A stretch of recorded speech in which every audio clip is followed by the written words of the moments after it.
Okay, let's unpack this. When divorce comes up, the immediate focus is usually on the big physical stuff, right? Yeah, absolutely. The house, sorting out the bank accounts, maybe the cars. And of course, figuring out custody arrangements if there are kids. That's what jumps out first. Totally. Those are the things that are tangible. They often have huge financial or immediate practical implications. But there's this other massive category, shared assets, that are kind of invisible. Exactly. And they get completely missed until, well, problems crop up. We're talking about your digital accounts. And not just like a shared Netflix profile, though we'll get to those. We mean the absolute foundational accounts. Your top-level digital identities, think Apple IDs, Google accounts, that primary Amazon login you both might have used. Right. These aren't just keys to apps. They are effectively the master keys to your entire digital existence. That's a great way to put it. Master keys. And when those master keys are still held by both people after a separation, especially post-divorce, well, that's where things get genuinely risky. How so? Like, what are the big risks? Well, you face significant ongoing privacy risks. Because these accounts sync everything, texts, photos. Location data sometimes. Yeah, location data too. Yeah.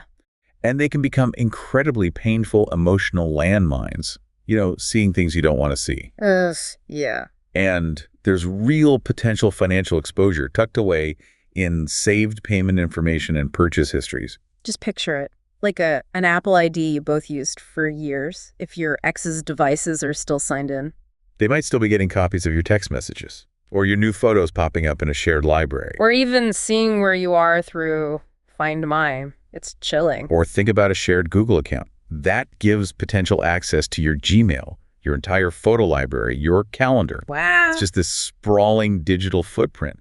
And you absolutely need to cordon that off and control it yourself once the relationship ends. So for this deep dive, we're pulling insights from Dave Rebro. He wrote Navigating the Digital Divide. Right. He really puts a spotlight on these, calls them your top-level accounts. And he actually frames them as Pillar 2 in his unbundling framework, specifically under identification. And that's really insightful, framing it under identification, because it's not just about changing passwords, is it? No, it sounds like more. It's about establishing a completely separate, distinct digital identity for yourself post-separation. Dave Rebro highlights that missing this step, well, it means the other person could retain silent access. Silent access? Yeah, to devices, sensitive personal documents, critical data for far longer than you'd ever expect, sometimes months, maybe even years. Okay, the stakes, as you can see, are pretty high here. Definitely. So our mission today is really to dive into Dave Rebro's core advice, specifically on how to approach this crucial step of digitally unbundling your foundational accounts. It's all about moving from that shared digital life to your own independent one, using a clear strategy to, regain control. Okay, let's get into how Dave says you actually tackle this then. What's his recommended first practical step for dealing with these shared master keys? So, Dave's core advice, it starts exactly where that Pillar 2 suggests, identification. Okay. It sounds deceptively simple on the surface, but it's absolutely critical to get right. You need to inventory your core top-level accounts, Apple, Google, Microsoft, that main Amazon login. The big ones. The big ones, yeah. And clearly identify who is the original owner or, the primary account holder whose name is really on it. Right. Okay. So once you figured out, okay, this account is technically mine, or maybe, okay, this one is technically theirs, what's the immediate action Dave Rebro recommends? Good question. If you are the identified owner of the account you were sharing, Dave Rebro is very clear. Your immediate action is twofold. Two things. Okay. First, you must remove all devices that belong to the other person from that account's list of trusted devices. Immediately. Cut off their access points. Exactly. Prevents ongoing syncing or remote access. Yeah. Second, and just as crucially, you must change the password right away. Don't wait. Don't delay on that. Okay, that makes sense. You're cutting off their device's link and then blocking any future login attempts with the new password. Solid. Mm-hmm. But what if you were sharing an account, say a Google account, that your ex originally set up? They technically own it. You can't just kick them out of their own account, can you? Precisely. And Dave stresses that point. Mm-hmm. In that scenario where the top-level account isn't legally or technically yours, you cannot and should not try to take it over. Right. That could get messy. Very. Yeah. The recommended path, the way to establish your independent digital identity, is to create a brand new account of your own. A completely fresh start. New Apple ID, a new Google account, whatever it is, your own. Okay. And then You've got this new, maybe kind of empty digital identity. What's next? Then begins the essential process of safely migrating your personal data from the old shared account to your new independent one. The migration. That sounds tricky. It needs careful thought. Dave points out you need to think. What photos, contacts, important documents, calendar entries, maybe specific app data? What's critical for your future digital life? So you're cherry-picking your stuff. Exactly. It's about moving your stuff safely and privately without leaving anything sensitive behind for the other party to access. And also, I guess, without accidentally taking things that aren't yours. That too. It works both ways. Be thorough, but be fair. So you're effectively rebuilding your core digital identity almost from scratch, just porting over only what's yours and essential. That's the idea. And while those big OS-level accounts, Apple, Google, are paramount for establishing your, digital home base. Yeah.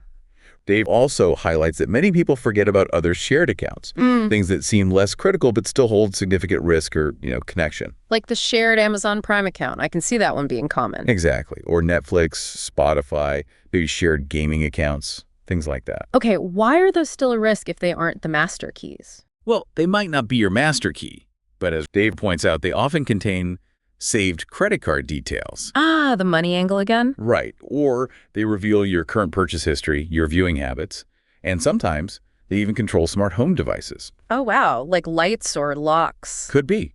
Things that might still be in the shared property or maybe even now in your ex's possession. Ignoring these means leaving these little digital doors or windows open. That connects back to the bigger picture then, doesn't it? Complete unbundling.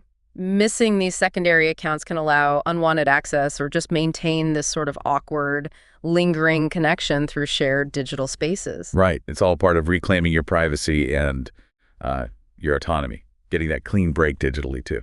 It definitely sounds like a detailed process, especially when you think about migrating data carefully and tracking all these different kinds of accounts. Are there resources Dave Rebro mentions for people trying to tackle this? It feels like it could get overwhelming. Yes, absolutely. The source material mentions Dave offers resources designed specifically to help people navigate this challenge. Like what? Well, there's a divorce tech unbundling kit available. It includes things like a full checklist and a progress tracker. Okay, a checklist sounds super helpful. Break it down. Yeah, exactly. The checklist sounds particularly useful because it's apparently designed to walk you through the process step by step. Yeah. And it even reminds you of those commonly forgotten accounts we just talked about, like the streaming services or Amazon. Having a checklist seems key to breaking it down and just not feeling totally lost in it all. Absolutely. Structure helps a lot here. And for situations that feel particularly complex, or maybe for someone who feels completely out of their depth with the technology side of things, Yeah. tech coaching sessions with Dave are also mentioned as a more personalized option. So you can get direct help if needed. Right. The point is, you don't necessarily have to figure out all the technical how-to entirely on your own.